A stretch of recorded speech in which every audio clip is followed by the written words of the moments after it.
नमस्कार मित्रों, नमस्कार। आप सभी का स्वागत है आज की इस वीडियो रिवीजन क्लास में।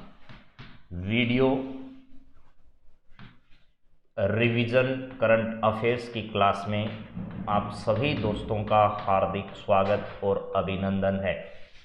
फटाफट जुड़िए जी। निज़ाम साहब, विशाल, वंशी, अशोक, प्रदीप गौड़, आप सभी मित्रों का स्वागत और अभिनंदन एक बार फिर से। और शुरुआत करते हैं बिना किसी देरी के आज की इस करंट अफेयर्स की क्लास की, जिसमें हमें उन सभी विषयों पर बातचीत करनी है जो अभी तक बची हैं। कुछ बातें आप लोगों से पहले कर ली गई है, कुछ बातें अभी करनी है। देखिए, सबसे पहले आज की जो बात है वो है ग्रेटर माले। आपने एक योजना का नाम सुना होगा, ग्रेटर माले। ग्रेटर माले कनेक्टिविटी प्रोजेक्ट क्या है? ग्रेटर माले कनेक्टिविटी प्रोजेक्ट जो है, इसके बारे में सुना होगा।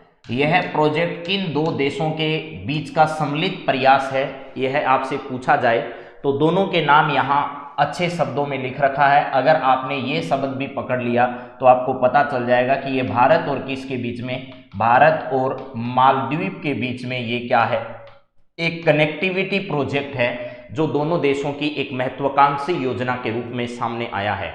ग्रेटर माले कनेक्टिविटी प्रोजेक्ट किन दो देशों के बीच का संयुक्त उपक्रम है? अगर ऐसा आपसे पूछा जाता है तो आपको ध्यान ये रखना है कि यह दोनों भारत और किसके बीच में, मालदीव के बीच में एक कनेक्टिविटी प्रोजेक्ट है जो अभी हाल ही में क्या किया गया है, शुरू किया गया है। इसके बाद एक आपसे पूछा जाए राष्ट्रीय मुद्रीकरण पाइपलाइन के बारे में। राष्ट्रीय मुद्रीकरण पाइपलाइन जो है, इस पाइपलाइन के बारे में अगर आपसे पूछा जाता है कि इस पाइपलाइन योजना की शुरुआत कब की गई, तो आपको पता होगा भारत की वित्त मंत्री है निर्मला सीतारमण। वित्त मंत्री कौन है? पहली भारतीय महिला जो वित्त मंत्री बनी है उसका नाम है निर्मला सीतारमण।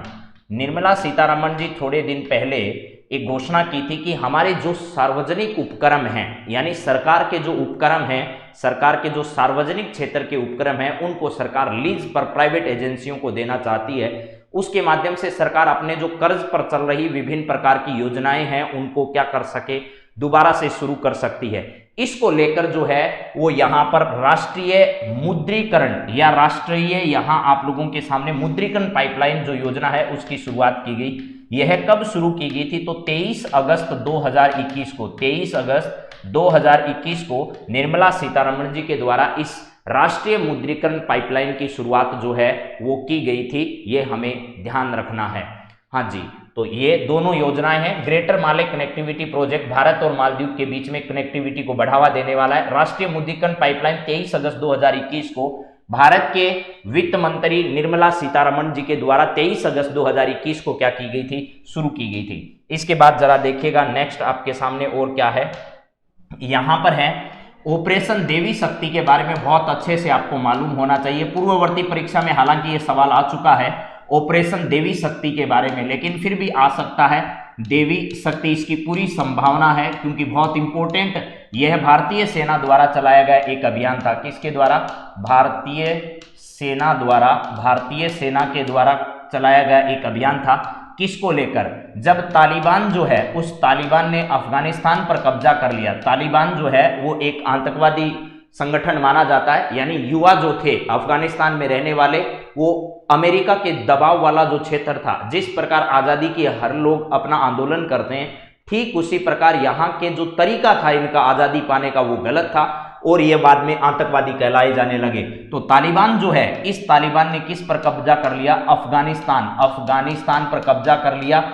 और यहाँ पर अमेरिका जिन्होंने बहुत वादे किए थे अफगानिस्तान के लोगों से कि हम आपके रहनुमा होंगे, हम आपको बचाएंगे, लंबे समय से अमेरिका वहां पर अपना इन्वेस्ट भी कर रहा था, वहां के नागरिकों को आज़ादी दिलाने के लिए कोशिश भी कर रहा था। ये बीच में छोड़कर अमेरिका वहां से भाग गया और उसके बाद तालिबान ने क्या कर लिया, वहां के बड़े बड़े एयरपोर्ट जो थे, जिसमें काबुल एयरपोर्ट है, उस काबुल एयरपोर्ट पर भी क्या कर लिया, अपना कब्जा जमा लिया। और बाद में इन्होंने तालिबान का नाम, जो अफगानिस्तान है, इसका नाम बदलकर भी क्या कर दिया, इन्होंने कर दिया इस्लामिक। इन्होंने अफगानिस्तान का नाम बदलकर क्या कर दिया, इस्लामिक अमीरात ऑफ अफगानिस्तान। अमीरात ऑफ अफगानिस्तान जो है वो इसका अफगानिस्तान इसका नाम कर दिया। ये भारतीय सेना ने फिर क्या किया, इस काबुल एयरपोर्ट पर फंसे हुए जो भारतीय थे या फिर वो भारतीय जो अफगानिस्तान में फंस गए थे किसी न किसी कारणवश से, उनको बाहर निकालने के लिए भारतीय सेना द्वारा ऑपरेशन देवी शक्ति नाम का एक अभ्यास जो है वो क्या किया गया, चलाया गया। तो इन सब बातों को आपको ध्यान रखना है। अफगानिस्तान के किस एयरपोर्ट पर, काबुल एयरपोर्ट को ध्यान रखना है। यहां पर फंसे भारतीयों को वापस निकालने के लिए भारतीय सेना द्वारा चलाया गया एक अभियान जिसका नाम है ऑपरेशन देवी शक्ति। और तालिबान ने अफगानिस्तान का नाम बदलकर क्या कर दिया, इस्लामिक अमीरात ऑफ अफगानिस्तान, ये नाम इन्होंने कर दिया। तो ये सारी बातें आपके समझ में आ गई होगी। चलिए नेक्स्ट बात करते हैं। एक है काजिंद, क्या है, काजिंद, काजिंद। ये काजिंद 2021 के नाम से आपने सुना होगा। ये किन दो देशों के बीच में आयोजित किया गया, एक और बता देता हूं। अफगानिस्तान जो है अफगानिस्तान, यहां पर भारत के 3 प्रोजेक्ट जो है वो बेहतरीन तरीके से चल रहे थे। एक तो यहां की संसद का निर्माण भारत कर रहा था, इसके अलावा भारत यहां पर जो सलमा बांध है उस सलमा बांध का निर्माण भी किसके सहयोग से किया जा रहा था, भारत के सहयोग से। इसके बाद डेलाराम बांध जो है, डेलाराम जरंज बांध जो है उस बांध का निर्माण भी किसके सहयोग से किया जा रहा था, यानी राजमार्ग कह दीजिए इसे, राजमार्ग है ये। डेलाराम जर्जा राजमार्ग जो है, इस राजमार्ग का निर्माण और सलमा बांध और यहाँ की संसद का निर्माण भारत के सहयोग से किया जा रहा था। तो चलिए जरा अब काजिंद 2021 जो है वो काजिंद 2021 भारत और किसके बीच में, भारत और कजाकिस्तान जो है, कजाकिस्तान जो है, इन दोनों के बीच में क्या किया गया, ये अभ्यास आयोजित किया गया था। भारत और कजाकिस्तान के बीच में एक अभ्यास आयोजित किया गया, उसका नाम क्या है, काजिंद 2021 के नाम से उसे जानते हैं। चलिए इसके बाद अगला देखिए, एक है सुजलाम। सुजलाम, सुजलाम एक 100 दिवसीय कार्यक्रम है। क्या है, 100 दिवसीय कार्यक्रम है, 100 दिवसीय कार्यक्रम। यह किसके सहयोग से, 100 दिवसीय कार्यक्रम जो है वो किसके सहयोग से चलाया गया और कब चलाया गया, जरा देखो। ये 25 अगस्त को, 25 अगस्त 2021 को, 25 अगस्त 2021 को चलाया गया। किसके सहयोग से, जल शक्ति मंत्रालय के सहयोग से। जल शक्ति मंत्रालय, जल शक्ति मंत्रालय जो है उस जल शक्ति मंत्रालय के सहयोग से इसे शुरू किया गया। कारण क्या है इसको शुरू करने का, जो ODF प्लस है उस ODF प्लस की जो वर्तमान देश में स्थिति है अलग अलग इलाकों की, वो स्थिति को क्या करना है, त्वरित परिवर्तन करना है। त्वरित रूप से उसमें क्या करना, परिवर्तन करना, यानी जल्दी जल्दी देश के सभी इलाकों को क्या करना, ODF प्लस बनाना, इसका मूल उद्देश्य क्या है। ठीक है, तो चलिए इसके बाद देखिए 100 दिवसीय यह कार्यक्रम जल शक्ति मंत्रालय, जिसके गजेंद्र सिंह जी शेखावत, गजेंद्र सिंह शेखावत जो है वो, गजेंद्र सिंह शेखावत इसके क्या हैं, मंत्री हैं। यहां पर इसको शुरू किया गया 100 दिवसीय कार्यक्रम को लेकर के। सुजलाम इसका नाम है। सुजलाम कार्यक्रम का संबंध किससे है, कब शुरू किया गया, तो यह 25 अगस्त 2021 को शुरू किया गया, जल शक्ति मंत्रालय ने शुरू किया। इसके बाद आपसे पूछा जाए कि यहां पर जल शक्ति मंत्रालय द्वारा तो शुरू किया गया, लेकिन इसका क्या कारण है, क्यों किया गया इसे, तो आपको बता दिया ODF प्लस बनाने की इलाकों को जो स्पीड है उसको जल्दी से क्या करना, बढ़ाना। इसके लिए यह सुजलाम कार्यक्रम 100 दिवसीय कार्यक्रम यह जल शक्ति मंत्रालय द्वारा क्या किया गया, जारी किया गया। चलिए अगला सवाल देखिए, विश्व जैव ईंधन दिवस के बारे में बात करते हैं। विश्व जैव ईंधन दिवस के बारे में हम लोग आपसे बातचीत करेंगे। ठीक है, जैव ईंधन दिवस कब मनाया जाता है, तो ध्यान रखना प्रतिवर्ष 10 अगस्त को यह दिवस क्या किया जाता है, मनाया जाता है। प्रतिवर्ष 10 अगस्त को यह दिवस मनाया जाता है। ठीक है, हाँ जी, चलिए 10 अगस्त को यह दिवस मनाया जाता है प्रतिवर्ष। और promotions of the biofuels for है ना, इस बार की जो थीम की अगर बात करें तो वो है promotion of biofuels for a better environment जो है, इन्वायरमेंट, इस प्रकार की थीम इस बार की रखी गई है। 10 अगस्त को मनाया जाता है जैव ईंधन दिवस जो है वो प्रतिवर्ष। इस बार की थीम है promotion of biofuels for a better environment है, यानी जैव ईंधन दिवस जो है वो पर्यावरण के प्रति लोग जागरूक रहें, प्लस पर्यावरण को नुकसान ना पहुंचाएं, इसके साथ बायोफ्यूल के जो उपयोग हैं उससे हमारा एनवायरनमेंट जो है वो क्या बन पाएगा, सुंदर बन पाएगा, अच्छा बन पाएगा, जिसके माध्यम से लोगों को ज्यादा परेशानी नहीं होगी। तो मेरे हिसाब से ये बात आपको समझ में आ गई। Promotion of biofuels for a better environment है 10 अगस्त को प्रति वर्ष जैव ईंधन दिवस जो है वो मनाया जाता है। इसके बाद चलिए अगली बात करते हैं। एक है पीएम दक्ष कार्यक्रम चलाएगा, पीएम दक्ष नाम से एक कार्यक्रम इस बार चलाएगा। किस नाम से? पीएम दक्ष नाम से इस बार एक कार्यक्रम चलाया गया। पीएम का मतलब प्रधानमंत्री है। अब आपसे पूछा जा सकता है यह कार्यक्रम हमारे केंद्रीय मंत्री डॉक्टर वीरेंद्र कुमार की उपस्थिति में चलाया गया। डॉक्टर वीरेंद्र कुमार जो है इन्होंने इस कार्यक्रम की क्या की शुरुआत की। दक्ष को ऐसे लिखेंगे हम DAKSH, ये आपका दक्ष है। इस दक्ष का फुल फॉर्म क्या है ऐसा भी आप ध्यान रखिएगा। पीएम का मतलब प्रधानमंत्री है, इस दक्ष का मतलब पूरा है दक्षता और, दक्षता और क्या है? दक्षता और कुशलता समर्पण, कुशलता समर्पण, समर्पण हितराही, समर्पण हितराही जो है, हितराही, ये इसका क्या है? फुल फॉर्म है। आपसे पूछा जाए कि भैया इस दक्ष के बारे में बताइए, ये दक्ष क्या है? सामाजिक न्याय व अधिकारिता मंत्री हैं वीरेंद्र कुमार वर्तमान में, जो कि पहले आपको पता होगा कौन से गहलोत साहब जो हैं वो मंत्री थे, बाद में उनको हटाकर कर्नाटक का राज्यपाल बना दिया, ये सब बात आप जानते हैं। तो डॉक्टर वीरेंद्र सिंह वर्तमान में सामाजिक न्याय व अधिकारिता मंत्री हैं। थावरचंद गहलोत के स्थान पर इनको बनाया गया था। किसके स्थान पर? थावरचंद गहलोत। थावरचंद क्या है? गहलोत है। उस थावरचंद गहलोत साहब के स्थान पर बनाया गया। इनको किस राज्य का राज्यपाल बनाया गया? तो कर्नाटक का राज्यपाल, कर्नाटक जो है वहां का क्या बनाया गया? राज्यपाल बनाया गया, ये ध्यान रखना है। तो दक्षता और कुशलता समर्पण हितकारी जो है, इस थीम से एक पीएम दक्ष नाम का कार्यक्रम जो है वो केंद्र सरकार के द्वारा क्या किया गया? शुरू किया गया। तो आपसे पूछे कि ये दक्ष का संबंध किससे है, तो दक्षता और कौशलता के बारे में लोगों में जागरूकता हो और लोग कुशल और जागरूक बन पाए, इसको लेकर ऐसा किया गया है। ठीक है, करंट जीके के क्वेश्चन कितने आएंगे? अब कितने? 10 से लेकर 12 तक कितने भी आ सकते हैं। कुशलता और समर्पण हितकारी आपके सामने इसका सही जवाब है। इसके बाद बात करते हैं, आपने कल्याण सिंह जी के बारे में जरूर सुना होगा। राजस्थान के राज्यपाल रहे कल्याण सिंह जी। उत्तर प्रदेश के 2 बार सीएम रहे, उत्तर प्रदेश के 2 बार सीएम रहे। बाबरी मस्जिद कांड जब हुआ तो बाबरी मस्जिद के बाद इन्होंने अपनी नैतिक जिम्मेदारी लेते हुए बाद में क्या कर दिया? वहां से इस्तीफा दे दिया और कहा कि ठीक ही किया है, जो लोगों ने किया है वो अच्छा ही किया होगा। और जब केंद्र सरकार के मंत्रालय की तरफ से फोन आया तो बोले आपको जानकारी है कि भाई बाबरी मस्जिद जो है उसके ऊपर लोग चढ़ गए हैं? तो उनका जवाब था कि मेरे पास तो इससे आगे की जानकारी है, अभी लोग बाबरी मस्जिद पर चढ़े नहीं है, बाबरी मस्जिद का ढांचा गिरा दिया गया है और मैंने अपने सीएम पद से क्या कर दिया है? इस्तीफा भी दे दिया है। तो ऐसे कल्याण सिंह बाद में 2 बार ये राज्य यहाँ के मुख्यमंत्री रहे। किसके? उत्तर प्रदेश, जो इस देश का सबसे बड़ा सूबा है, उसके 2 बार मुख्यमंत्री बने। राजस्थान जो है, राजस्थान के क्या रहे? राज्यपाल भी रहे। कब से लेकर कब तक रहे? तो 2014 से लेकर के 2019 जो है, इस अवधि के दौरान राजस्थान के राज्यपाल रहे। 5 वर्ष का कार्यकाल पूरा करने वाले राजस्थान के लंबे समय बाद जो है वो राज्यपाल ऐसे बने थे। एक लंबी धारणा बन चुकी थी, राजस्थान में कोई भी राज्यपाल आता है वो अपना 5 साल का कार्यकाल पूरा नहीं कर पाता है। लेकिन जब कल्याण सिंह जी आए तो उन्होंने अपना 5 साल का जब कार्यकाल पूरा किया तो ये मिथक धारणा जो थी वो बाद में क्या हो गई? गलत साबित भी हो गई। तो राजस्थान में कल्याण सिंह जी ने अपने 5 वर्ष का क्या किया था? कार्यकाल पूरा भी किया था। अभी इनका क्या हो चुका है? निधन हो चुका है। तो कब से कब तक राजस्थान के राज्यपाल रहे, इस बात को जरूर ध्यान रखिएगा। इसके बाद बात करते हैं एक और पॉइंट पर, जो क्या है? वैश्विक युवा विकास सूचकांक।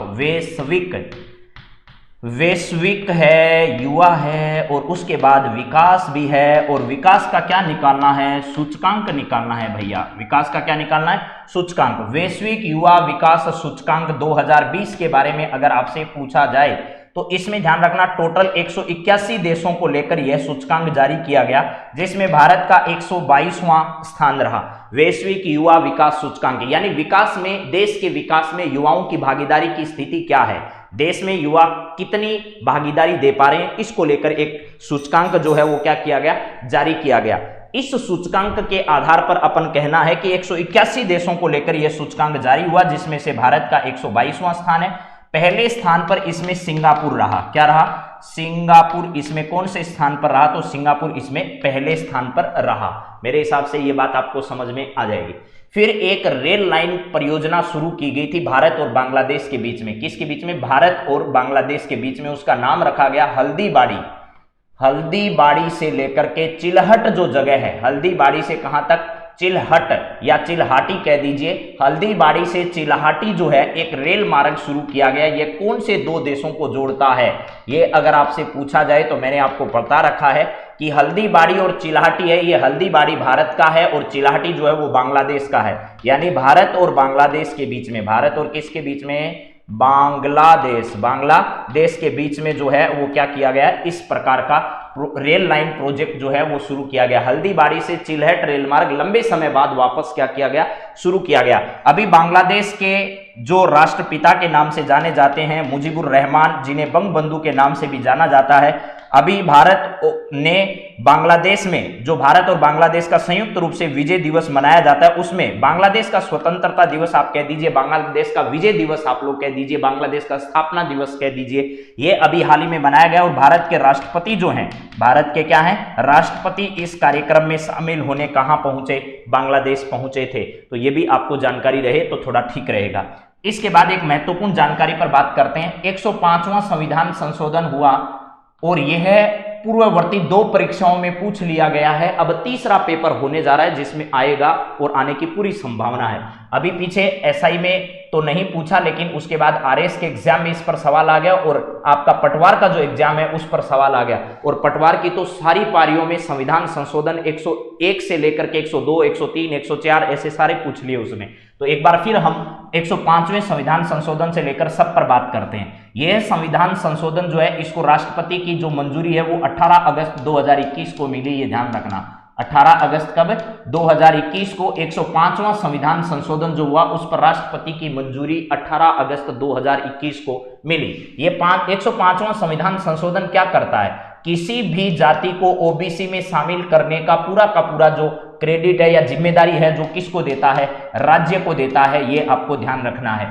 और अगर ये पूछा जाए कि ये बिल कौन सा था, भैया पहले बिल रखा गया उसके बाद ये संविधान संशोधन अधिनियम बना, तो बिल कौन सा था अगर ये पूछा जाए तो ये 127वां संविधान संशोधन बिल था जो रखा गया। इसके तहत 10 अगस्त को पहले इसे लोकसभा में रखा गया, 10 अगस्त को लोकसभा से पारित हो गया, 11 अगस्त को राज्यसभा से पारित हो गया और 18 अगस्त को राष्ट्रपति जी ने इसको क्या कर दिया? मंजूरी प्रदान कर दी। ये भी जानकारी आपको रहे तो ठीक रहेगा। इसके तहत जो 342 अनुच्छेद ए है, 342 ए का एक खंड है 3, उस खंड 3 में क्या किया जा रहा है? थोड़ा बहुत परिवर्तन किया जा रहा है खंड 3 के तहत। लेकिन आप सिर्फ इतना ही ध्यान रखिए कि भैया इस संविधान संशोधन के माध्यम से राज्यों को किसी भी कैटेगरी को ओबीसी में शामिल करना है तो उस शामिल करने में महत्वपूर्ण भूमिका किसकी रहेगी? अब राज्य की रहेगी। राज्य के संबंध में हरियाणा में जाट आंदोलन हुआ तो वो जाटों ने कहा हमें ओबीसी में शामिल किया जाए। ऐसे आपको महाराष्ट्र का मराठा आंदोलन याद होगा, ऐसे गुजरात में भी पाटीदार जो हैं वो इस प्रकार का क्या कर रहे हैं? आंदोलन कर रहे हैं। तो ये तीनों के तीनों आंदोलनों की जो श्रेणी है उसकी मूल जड़ जुड़ी हुई थी कहां से? महाराष्ट्र का जो मराठा आंदोलन हुआ, उस मराठा आंदोलन के बाद ये निश्चित हो गया था कि अब संविधान में एक नया संशोधन आने वाला है और यह संशोधन हो गया। अभी भी हम चर्चा कर रहे हैं कि राष्ट्रपति का जब चुनाव होगा उस राष्ट्रपति के चुनाव से पहले भी एक संविधान संशोधन निश्चित है होगा और उस संविधान संशोधन के माध्यम से क्या किया जाएगा आपको ये भी मालूम है, मैंने कई बार आपसे जिक्र किया है। इस संविधान संशोधन के माध्यम से नया परिसीमन कर दिया गया जम्मू कश्मीर और लद्दाख के अंदर। यह भी बात हमने 2-3 दिन पहले की है। नई सीटों का आवंटन वहां हो चुका है।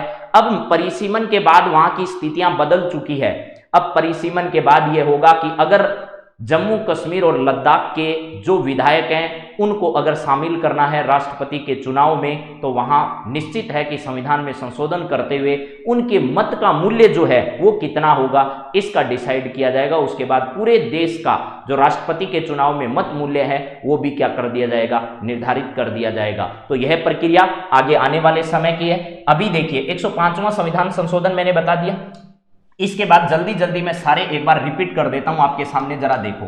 104वां संविधान संशोधन क्या कहता है? ये 2020 में किया गया था। कब? 2020 में ये किया गया था। इसके तहत एससी और एसटी कैटेगरी जो है, इस एससी और एसटी कैटेगरी जो है इनका जो आरक्षण मिलता था कहां पर, विधानसभा में और लोकसभा में, वो 70 वर्ष से बढ़ाकर कितना कर दिया, 80 वर्ष करना प्रस्तावित किया था। इसके तहत आपके आर्टिकल 330 और आर्टिकल 332 और आर्टिकल 334 जो है इनके तहत ऐसा किया। ये 330 है, इसके तहत किसमें, लोकसभा में SC ST को आरक्षण प्राप्त है, 32 के तहत विधानसभा में आरक्षण प्राप्त है। लेकिन मित्रों ध्यान रखिएगा 231 और 33 वाला जो मामला था वो एंग्लो इंडियन से जुड़ा हुआ था, उसमें ना तो कमी की गई और ना वृद्धि की गई। इसका मतलब वो यथावत है, ना तो उनको हटाया गया है ना उनको बढ़ाया गया है, अभी जैसी स्थिति में थे उसी स्थिति में पड़े हैं, ये कैंसिल नहीं हुआ है। इस बात को आप गलती से मत समझिएगा। तो ये SC ST का जो आरक्षण है उससे जुड़ा हुआ कौन सा है, 104वां संविधान संशोधन है। कब हुआ, 2020 के अंदर है। संबंध किससे है, बस आप इतना याद करिएगा। इसके बाद है आपका 103वां संविधान संशोधन, ये कब हुआ, ये वर्ष 2019 के अंदर हुआ। और इसमें क्या किया गया, EWS जो है, इस EWS कैटेगरी को क्या कर दिया गया, 10% आरक्षण मोदी जी ने दे दिया। लेकिन इसमें भी अब लफड़ा हो गया है। आपने देखा होगा नीट का जो एग्जाम होता है, उस नीट के एग्जाम की अभी जो काउंसलिंग है वो इस 10% आरक्षण की वजह से रुकी हुई है। और ये 10% आरक्षण पर सरकार पुनर्विचार कर रही है। इसके लिए सरकार ने कमेटी भी बना दी है। वो कमेटी क्या राय देती है सरकार को, इसके बारे में ऐसा किया जा रहा है कि अभी उस कमेटी की रिपोर्ट आएगी, उस रिपोर्ट के बाद क्या होगा, मामला सुप्रीम कोर्ट में अभी चल रहा है। तो चलिए अगली बात करते हैं। 103 के बाद आता है आपका 102वां संविधान संशोधन। 102वां संविधान संशोधन हुआ वर्ष 2018 में। इस 102वें संविधान संशोधन के माध्यम से जो हमारी ओबीसी कैटेगरी है, SC है, ST है, OBC है, इसमें पहले से SC ST जो है इसके लिए अलग से आयोग पहले से बने हुए हैं। अब OBC जो कैटेगरी है, इस OBC कैटेगरी के लिए भी NCBC एक राष्ट्रीय आयोग की क्या कर दी गई, स्थापना कर दी गई। इसमें 238 जो है 338 बी जो है इसके तहत तो NCSC जो है वो आपका है। और इसके अलावा 342 जो A है उसके तहत क्या है, NSST है, यानी NCST है। ST और SC के जो आयोग हैं उनको संवैधानिक दर्जा प्रदान किया रखा है पहले से।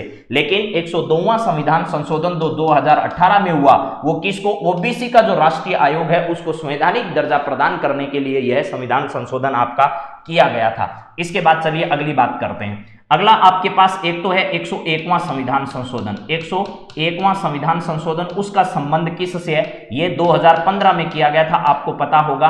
2017 में, कब, 2017 में किया गया। और इसका संबंध GST से है, गुड एंड सर्विस टैक्स जो है वो 101वां संविधान संशोधन आपका है, 2017 में किया गया था, GST से संबंधित है। इसके बाद बात करें किसकी, 100वें की। ये 100वां जो है वो भारत और बांग्लादेश के बीच, ये 100वां हुआ कब था, तो ये भी ध्यान करिएगा 2015 की बात है। लेकिन ये ध्यान रखो भारत और किसके बीच में, भारत और बांग्लादेश के बीच में, भारत और बांग्लादेश के बीच में जो बस्तियों की अदला बदली हुई उससे संबंधित है। किसके बारे में, ये 100वां संविधान संशोधन। भारत किसी भी भूमि के टुकड़े को अगर किसी दूसरे देश को देता है या उसका भूमि का टुकड़ा शामिल करता है तो उसको लेकर जो संविधान संशोधन की प्रक्रिया है उसके तहत ये 100वां संविधान संशोधन भारत और किसके बीच में किया गया, बांग्लादेश के बीच में। उस वक्त ये 100वां संविधान संशोधन किया।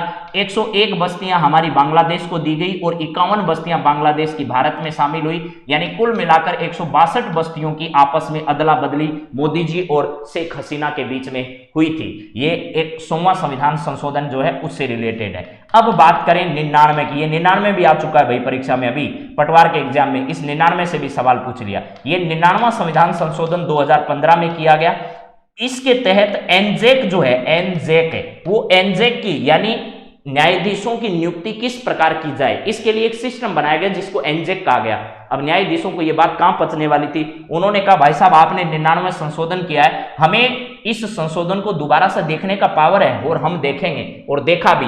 जेएस खेर जो है ना, जेएस खेर की अध्यक्षता वाली पीठ ने इस पूरे 99 संविधान संशोधन को क्या कर दिया, खारिज कर दिया सिरे से। इन्होंने कहा यह संविधान के जो मूलभूत आधार ढांचा है उसके क्या है, खिलाफ है, इसे हम क्या करते हैं, रद्द करते हैं या इसे निरस्त करते हैं। और ये पूरा संविधान संशोधन जो है इसे क्या कर दिया, इन्होंने निरस्त कर दिया। 99 एनजेक से संबंधित है और 100वां भारत बांग्लादेश की बस्तियों से संबंधित है, 101 जीएसटी से संबंधित है, 102 ओबीसी कैटेगरी का जो नेशनल आयोग है उसको संवैधानिक दर्जा प्रदान करने से संबंधित है, 103 ईडब्ल्यूएस से संबंधित है, 104 जो है वो SC ST को लोकसभा और विधानसभा में आरक्षण का प्रावधान करता है, 105वां जो है वो ओबीसी कैटेगरी में कैसे किसी राज्य को अधिकार प्रदान किया कि ओबीसी कैटेगरी में शामिल आप कर सकते हो या नहीं कर सकते हो। तो ये सारी बातें मैंने इसके संबंध में जो थी वो आपके सामने रिपीट कर दी है, आपको शायद कुछ समझ में आया होगा। अब चलते हैं आगे। अभी सुप्रीम कोर्ट में पिछले दिनों 3 महिला न्यायाधीशों की नियुक्ति की गई और यह सवाल भी पेपर में पूछ लिया। जिस फॉर्मेट में आपको सवाल बताया गया था उसी फॉर्मेट में सवाल पूछा गया पेपर में। मैंने ये कहा था कि आपसे सवाल ये पूछेगा पेपर वाला कि भैया ये बताओ कि वर्तमान में कितनी महिला ऐसी है जो सुप्रीम कोर्ट में, अब कुल कितनी महिलाएं न्यायाधीश है, और यही सवाल पेपर वाले ने पूछा। तो 3 महिला न्यायाधीशों को कब शपथ दिलाई गई थी सुप्रीम कोर्ट में, तो जरा ध्यान से सुन लो। यहां पर 31 अगस्त 2021 का दिन था। 31 अगस्त 2021 को हमारे सुप्रीम कोर्ट के मुख्य न्यायाधीश एनवी रमन्ना साहब ने 3 महिला न्यायाधीशों को, यानी कुल 9 न्यायाधीशों को इन्होंने शपथ दिलाई थी। उनमें से कितनी महिला शामिल थी? 3 महिला शामिल थी। उन तीनों महिलाओं के नाम याद होने चाहिए। पहली बात तो यह है बीबी नागरत्ना, पहली का नाम है बीबी नागरत्ना, ये पहली महिला है। उसके बाद है हिमा कोहली दूसरी महिला है, ठीक है। तीसरी महिला का नाम है वेला एम त्रिवेदी, वेला एम क्या है? त्रिवेदी। ये 3 महिलाओं के नाम आपके रटे हुए होने चाहिए पेपर में, चाहे कैसा ही घुमा फिरा के सवाल दे दे। पहला है बीबी नागरत्ना जो है वो कर्नाटक हाई कोर्ट से सीधी सुप्रीम कोर्ट पहुंची। हिमा कोहली जो है वो तेलंगाना से हाई कोर्ट सुप्रीम कोर्ट पहुंची है, और जो बेला एम त्रिवेदी है वो गुजरात हाई कोर्ट से सुप्रीम कोर्ट पहुंची है। ये बातें आपको ध्यान होनी चाहिए। सुप्रीम कोर्ट में कुल 34 न्यायाधीश हो सकते हैं, जिसमें से आपको पता है 33 न्यायाधीश हो गए टोटल इन 9 न्यायाधीशों की नियुक्ति करने के बाद। ये तो सवाल हुआ ट्रेडिशनल, लेकिन वो सवाल पूछ रहा है कि बताइए भैया अब कुल कितनी महिला सुप्रीम कोर्ट में न्यायाधीश है। तो ध्यान रखना है ये 3 महिला तो है ही, एक महिला पहले से है इंदिरा बनर्जी, जिनका नाम है क्या है? इंदिरा बनर्जी। तो 3 + 1 बराबर कितना हो गया आपका? 4 महिला सुप्रीम कोर्ट में न्यायाधीश है। 3 महिला ऊपर लिखी हुई है। इस महिला का नाम जो है वो इंदिरा बनर्जी है। क्या है? इंदिरा बनर्जी इनका नाम है। 2022 में इनका रिटायरमेंट यानी इनकी समयावधि जो है वो समाप्त होने वाली है। तो ये सारी बात करती है। प्रथम महिला सुप्रीम कोर्ट में लीला सेठ नहीं है मेरे मित्र साथ जी, ये ध्यान रखना, अभी बताएंगे वो बात भी। लेकिन दूसरा सवाल इससे इतर है। ये सवाल तो अभी पटवार में पूछ लिया कि भैया अब बताइए कितनी महिला जो है वो है, तो 4 हो गई। लेकिन सवाल इससे अलग अगर आपसे पूछे तो उसका जवाब भी आना चाहिए। आज तक कितनी महिला हो चुकी है? अगर ये सवाल आए कि भैया आज तक, शुरू से लेकर के आज तक सुप्रीम कोर्ट में कितनी महिला न्यायाधीश बन चुकी है ये बताइए, तब आपका जवाब ये नहीं होगा। ध्यान रखना है उस वक्त आपका जवाब क्या होगा वो भी जरा सुन लीजिएगा। 8 महिला इन 3 महिलाओं से पहले सुप्रीम कोर्ट में रह चुकी है और 3 ये बन गई, यानी आज तक 11 महिलाएं ऐसी है जो सुप्रीम कोर्ट में न्यायाधीश रह चुकी है। बहुत शानदार सवाल है, दोबारा सुन लीजिए इस बात को। आज तक सुप्रीम कोर्ट में कितनी महिला न्यायाधीश बन चुकी है? तो आपका जवाब होगा 8 पहले थी, 3 अभी बना दी, यानी टोटल 11 महिलाएं आज तक सुप्रीम कोर्ट में न्यायाधीश बन चुकी है। अभी 3 जो लास्ट वाली है उनके तो नाम सहित याद होने चाहिए। बीबी नागरत्ना, हिमा कोहली, वेला एम त्रिवेदी है। ये तीनों महिलाओं को दिलाया गया। अभी सुप्रीम कोर्ट में है कौन सी? इंदिरा बनर्जी। तो 4 तो ये आपके सामने नाम है। इसके अलावा बच गए 7 नाम जो है वो मैं आपको बताना चाह रहा हूं, जरा ध्यान से सुनिएगा। ये टोटल मिलाकर 11 का आंकड़ा और ये 4 का आंकड़ा आपकी परीक्षा की दृष्टि से बहुत इंपॉर्टेंट है। पहली महिला कौन थी जो सुप्रीम कोर्ट में न्यायाधीश बनी थी? तो उसका नाम है मीरा साहेब फातिमा बीबी। मीरा साहेब फातिमा बीबी, मीरा साहेब क्या है? फातिमा बीबी। ये जो है प्रथम महिला थी जो सुप्रीम कोर्ट में न्यायाधीश बनी, और सुप्रीम कोर्ट में आज तक कोई महिला मुख्य न्यायाधीश नहीं बनी है। हालांकि आपको यह भी कहा गया है कि 2027 का वर्ष आते आते एक महिला सुप्रीम कोर्ट में मुख्य न्यायाधीश बनेगी, लेकिन यह सब भविष्य के गर्त में है, ध्यान रखना है। दूसरा आपके सामने है रूमा पोल। रूमा पोल दूसरी महिला थी, रूमा पोल जो सुप्रीम कोर्ट में क्या बनी थी? न्यायाधीश बनी थी। तीसरी महिला की अगर बात करें तो रंजना प्रकाश देसाई, और इसका नाम मैंने पिछले दिनों आपको 100 बार सुना दिया है। रंजना प्रकाश देसाई। यही वो रंजना प्रकाश देसाई है जिनको जम्मू कश्मीर में परिसीमन आयोग का अध्यक्ष बनाया गया है। रंजना प्रकाश देसाई जो है, इनकी रिपोर्ट अभी आ चुकी है, आपको पता होगा, इस बात का जिक्र हम सुबह की क्लास में कर चुके हैं। उसके बाद ज्ञान सुधा मिश्र, क्या नाम है, ज्ञान सुधा मिश्र, ये चौथी महिला सुप्रीम कोर्ट में जो न्यायाधीश बनी। उसके बाद पांचवी महिला जो है वो सुजाता मनोहर है। कौन है, सुजाता मनोहर है, सुजाता मनोहर जो है वो है। इसके बाद जो महिला है वो आर भानुमति है, आर क्या है, भानुमति, आर भानुमति। इसके बाद जो महिला है वो उसका नाम है इंदु मल्होत्रा, क्या है, इंदु मल्होत्रा, इंदु मल्होत्रा, इंदु मल्होत्रा। इसके बाद जो महिला बनी उसका नाम क्या है, इंदिरा बनर्जी है, इंदिरा बनर्जी है। अब 3 महिला आपको मैंने आज बता दिए कि भैया ये 3 महिलाएं और बन गई, गिन लो। पहली महिला, दूसरी महिला, तीसरी, चौथी, पांचवी, छठी, सातवीं और 8वीं। ये 8 महिला के नाम हैं जो आपको बहुत अच्छे से ध्यान में होना चाहिए। मीरा साहेब, फातिमा बीबी, रूमा पोल, रंजना प्रकाश देसाई, ज्ञान सुधा मिश्र, सुजाता मनोहर, आर भानुमति, इंदु मल्होत्रा और इंदिरा बनर्जी। ये 8 महिलाएं पहले सुप्रीम कोर्ट में न्यायाधीश बन चुकी है। अभी 3 और अपॉइंट होगी। 8 और 3 कितने होते हैं भैया, 11। तो टोटल आज तक 11 महिलाएं ऐसी है जो सुप्रीम कोर्ट में न्यायाधीश बन चुकी है। अब लीला सेठ वाला भी मामला सुन लो भैया। लीला सेठ जो है वो सुप्रीम कोर्ट में न्यायाधीश नहीं बनी थी, ये हिमाचल प्रदेश जो हाई कोर्ट है उस हाई कोर्ट में न्यायाधीश बनने वाली प्रथम महिला थी, ये ध्यान रखना। लीला सेठ का नाम इनमें मैंने कहीं नहीं लिखा है, इसका मतलब लीला सेठ जो है वो सुप्रीम कोर्ट में नहीं, कहां पर, ये महिला आपकी हिमाचल प्रदेश हाई कोर्ट जो है वो हिमाचल प्रदेश हाई कोर्ट में क्या रही, महिला न्यायाधीश रही। ये सारे नाम 8, ये 3 नए वाले, ये सब आपकी निगाह में रहे तो बहुत अच्छा सवाल जब पेपर में बने तो आप इसको सही करने की क्या रहेंगे, स्थिति में रहेंगे। अब चलिए अगली बात हम करते हैं। एक चेफ तकनीक होती है, चेफ टेक्निक क्या होती है या तकनीक क्या होती है, इसके बारे में सुनिए। यदि कोई लड़ाकू विमान है, क्या है, कोई लड़ाकू विमान है, उस लड़ाकू विमान को रडार की पहुंच से बचाना है, किसकी, रडार के खतरे से बचाना है, तो क्या करना होगा। अभी डीआरडीओ की एक प्रयोगशाला राजस्थान के जोधपुर में स्थित है, यानी डीआरडीओ का मुख्यालय हालांकि दिल्ली में है, लेकिन अलग अलग राज्यों में इसके क्षेत्रीय कार्यालय स्थापित है या क्षेत्रीय प्रयोगशालाएं इसकी अलग अलग राज्यों में क्या है, स्थापित है। उसी में से डीआरडीओ की एक प्रयोगशाला कहां पर स्थापित है, राजस्थान के जोधपुर में भी है। राजस्थान के कहां पर है, जोधपुर में भी एक डीआरडीओ की प्रयोगशाला है। उस प्रयोगशाला ने इस चेफ टेक्निक को क्या किया, तैयार किया, और यह तैयार की हुई जो टेक्निक है यह किसी भी लड़ाकू विमान को उस रडार की पकड़ में आने से क्या करती है, बचाती है। तो आपकी परीक्षा का सवाल बन सकता है कि अभी डीआरडीओ की कौन सी प्रयोगशाला है जिसने चेफ टेक्निक को क्या किया, विकसित किया, तो उसका नाम आपको बताना है। वह आपकी कौन सी है, जोधपुर जो है, डीआरडीओ की जोधपुर जो प्रयोगशाला है वहां पर इस प्रकार की चेफ टेक्निक जो है उसका क्या किया गया, आविष्कार किया गया। चलिए नेक्स्ट जरा देखिएगा, अगली बात करते हैं।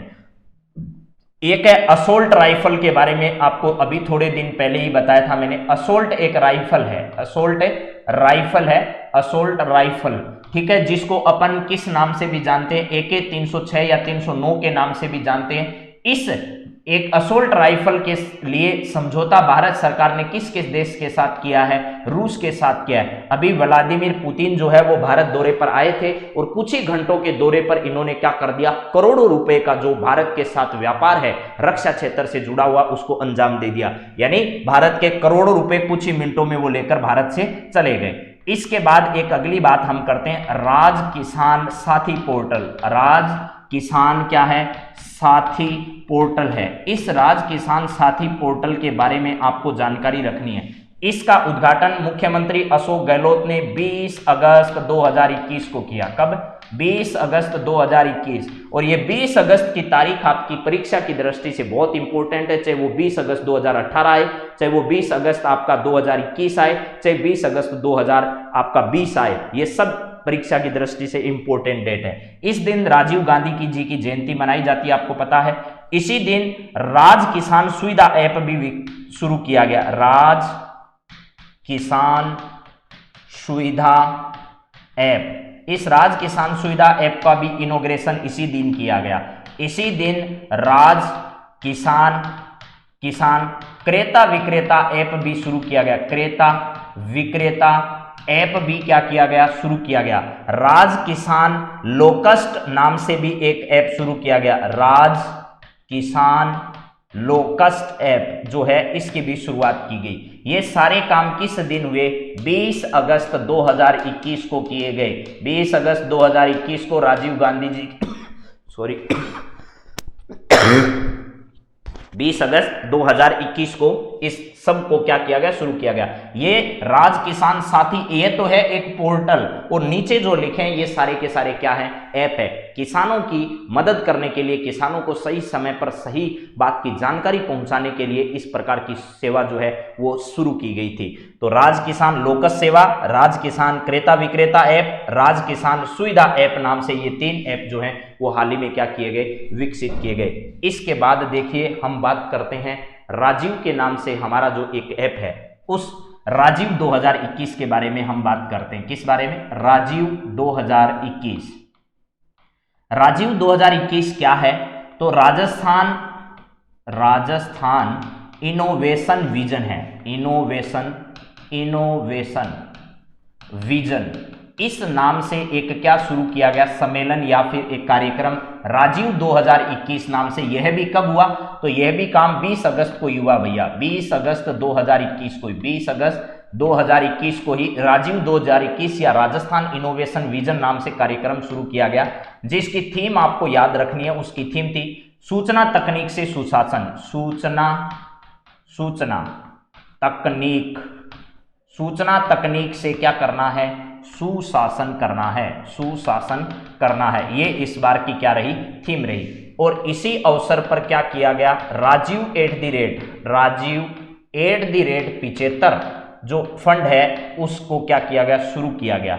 इसी दिन जो है वो Rajiv Gandhi IT quiz, Rajiv Gandhi information technology यानी IT क्विज थॉन का आयोजन किया गया, क्विज थॉन का क्या किया गया, आयोजन किया गया। यानी बच्चों में विभिन्न कॉलेज स्कूल आदि में बच्चों को क्विज के माध्यम से क्या किया गया, जोड़ा गया। तो राजस्थान जो है वो राजस्थान इनोवेशन विजन, सूचना तकनीक से सुशासन, Rajiv @ 75 fund, Rajiv Gandhi IT quiz थॉन का भी इसमें आयोजन किया गया। इसमें इंपॉर्टेंट जो है वो इसकी थीम है, राजीव 2021 की थीम क्या थी, तो सूचना तकनीक से सुशासन की ओर जो है वो ये शुरू किया गया था। चलिए इसके बाद बात करते हैं अगली। एक है राजस्थान में 2 सोलर सिटी विकसित की जाएगी, राजस्थान में सोलर सिटी क्या की जाएगी, विकसित की जानी है। कौन कौन सी 2 सोलर सिटी विकसित की जाएगी, तो ध्यान रखना, एक तो आपका पुष्कर है, पुष्कर को सोलर सिटी के रूप में विकसित किया जाएगा। इसके अलावा एक शहर है जिसका नाम है जैसलमेर। इन दोनों शहरों को सोलर सिटी के रूप में क्या किया जाना है, विकसित किया जाना है। पुष्कर और जैसलमेर को सोलर सिटी के रूप में क्या किया जाना है, विकसित किया जाना है, इस बात का ध्यान रखना है। इसके बाद अभी राजस्थान को लेकर उद्योग जो विभाग है आपका, उस उद्योग विभाग का नाम बदलकर क्या कर दिया गया, अगर आपसे ये पूछे कब किया गया यह काम किया गया 19 अगस्त 2021 को।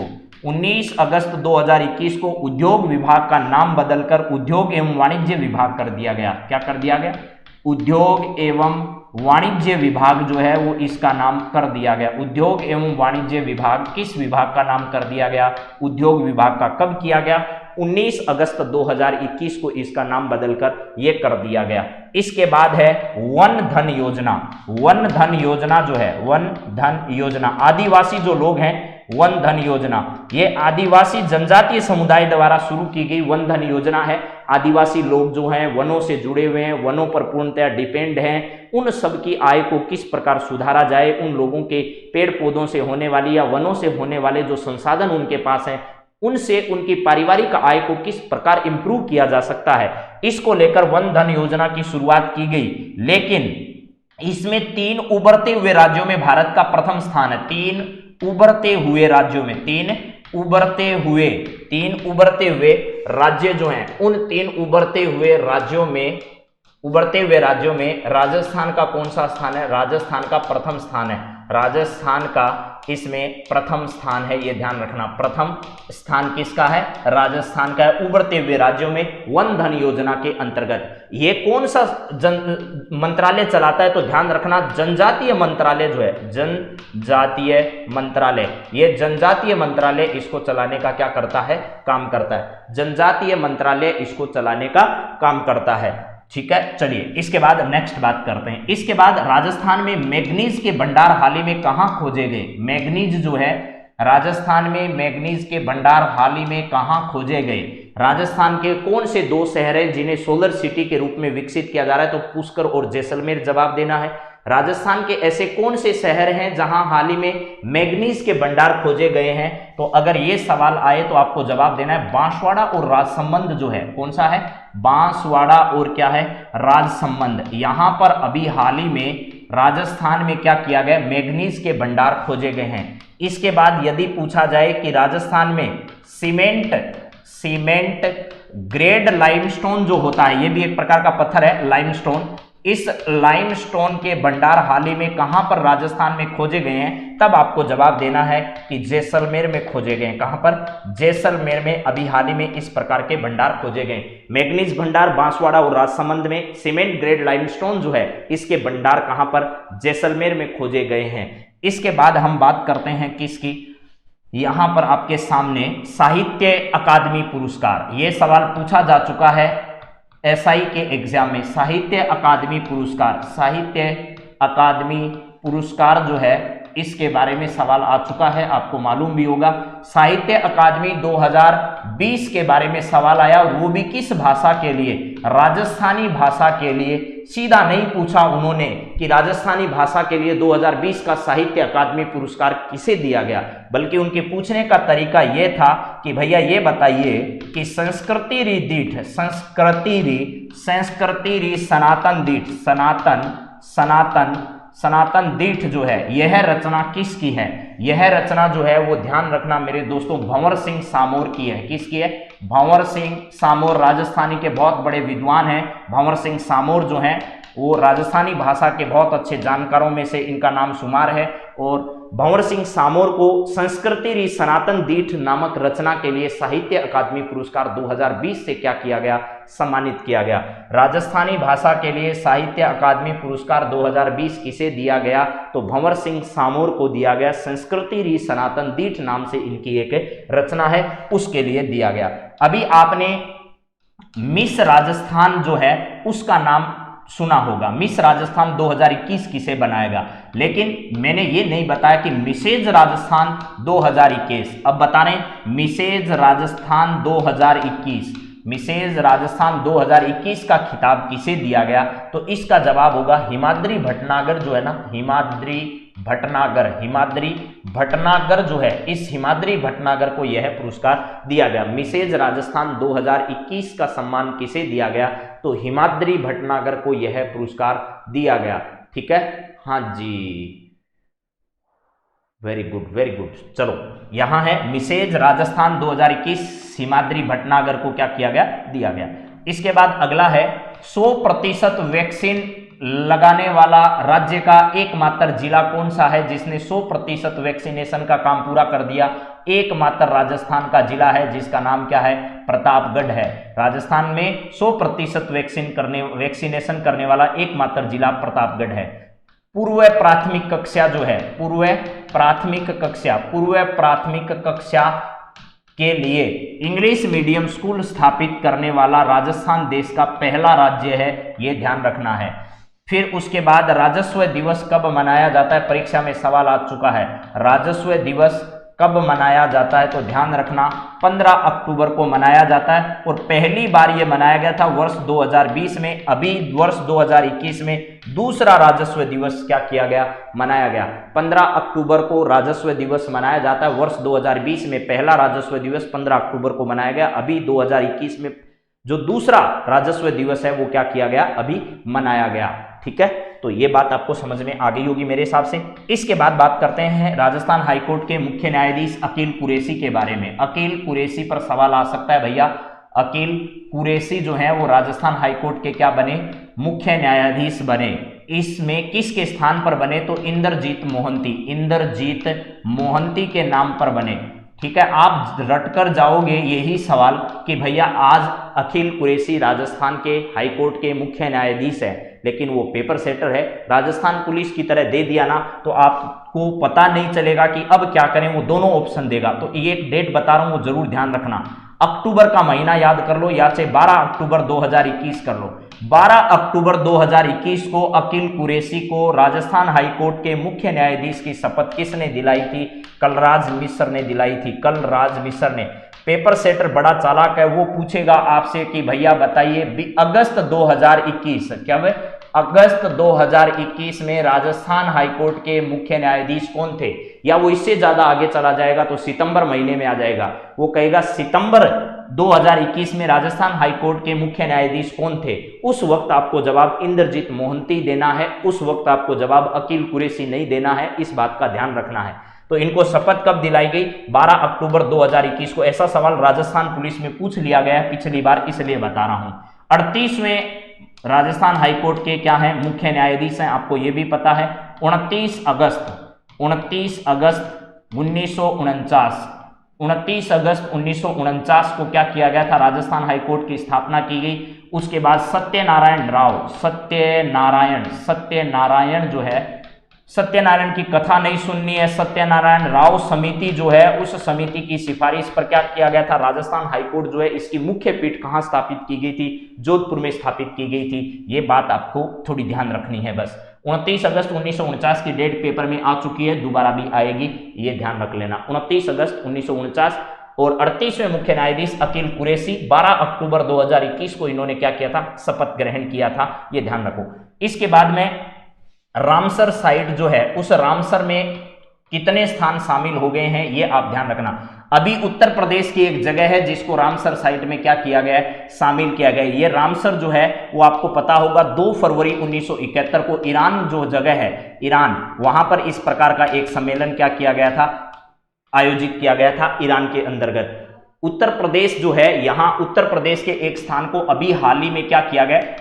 दिसंबर 2021 में इसमें शामिल किया गया, लेकिन ये आपकी परीक्षा के एकदम नजदीक आया है, तो इसको पेपर वाला नहीं पूछेगा, ये ध्यान रखना। ठीक है, ये पेपर के एकदम नजदीक आया है, तो ये वाला शायद वो आपसे नहीं पूछेगा।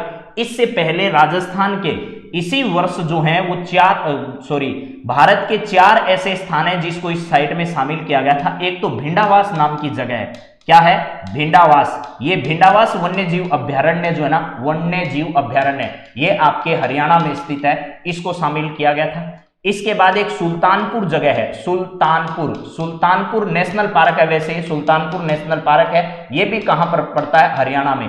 2 स्थान हरियाणा के और 2 स्थान आपके गुजरात के। गुजरात का एक तो थोल झील है, कोई क्या है? थोल झील गुजरात की है। कहां की है? गुजरात की थोल झील है। इसके अलावा एक जगह है जिसका नाम है वधवाना। ये वधवाना भी वडोदरा के अंतर्गत कहां पड़ता है? गुजरात में पड़ता है। इन स्थानों को, यानी 2 और 2 कितने स्थान हो गए?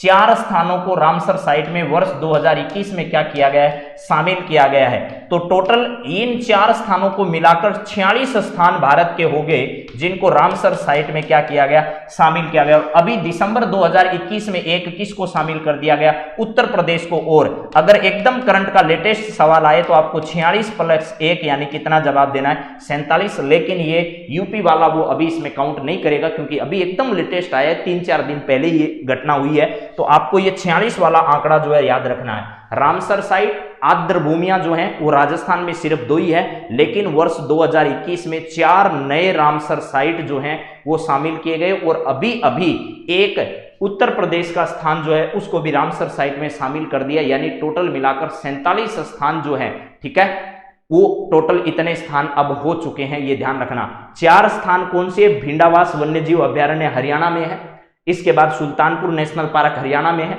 इसके बाद थोल झील जो है वो गुजरात में है, और वाधवाना जो जगह है वो कहां पर है? गुजरात में। ये 4 स्थान, और अभी एक उत्तर प्रदेश का जो स्थान है उसको इसमें क्या किया गया है? शामिल किया गया है। तो चलो जरा अब थोड़ी सी बात मैं आपसे और कर लेता हूं।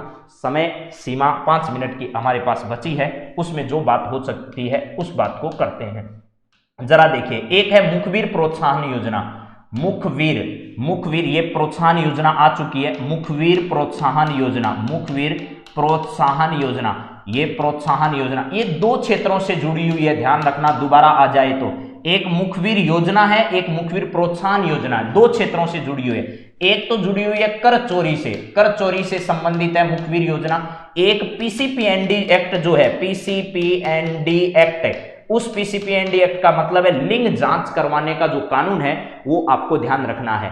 यहां पर पीसीपीएनडी एक्ट जो है, इस पीसीपीएनडी एक्ट के तहत भी मुखबिर योजना शुरू की गई है। इस पीसीपीएनडी एक्ट वाली योजना परीक्षा में आ चुकी है, आपको यह ध्यान रखना है। इसमें क्या किया जाता है, पहले 2.5 लाख रुपए दिए जाते थे। अगर कोई लिंग जांच करवा रहा है बच्चे का तो उसकी जानकारी अगर सरकार तक पहुंचा दी जाती है तो सरकार उसको आर्थिक सहायता देती थी 2.5 लाख रुपए की। लेकिन सरकार ने अब उस राशि को बढ़ा दिया और यही सवाल छप गया पेपर में। देखो भैया, इसकी राशि को बढ़ाकर अब कितना कर दिया गया है, 3 लाख रुपए कर दिया गया। तो पेपर में यह पूछा गया कि 2.5 लाख रुपए से बढ़ाकर राशि कितनी कर दी गई है पीसीपीएनडी एक्ट के तहत मुखबिर प्रोत्साहन योजना की। तो यह आपको ध्यान रखना है कि 3 लाख रुपए। राजस्थान पुलिस में पिछली बार सीधा सवाल आया था कि पीसीपीएनडी एक्ट का संबंध किससे है, तो पीसीपीएनडी एक्ट का संबंध जो है वो जन्म पूर्व लिंग निर्धारण जांच या गर्भ जो धान है उससे पहले लिंग का जो जांच करवाना है उससे संबंधित है। किसका, पीसीपीएनडी एक्ट का संबंध है। इसके तहत मुखबिर योजना में 3 लाख रुपए अब दिए जाते हैं। और मुखबिर प्रोत्साहन योजना जो है वो किससे संबंधित है, कर चोरी जो करते हैं उनकी जानकारी से संबंधित है। तो मेरे हिसाब से ये बात आपको समझ में आ गई होगी, यहां पर इतना समझ लीजिएगा।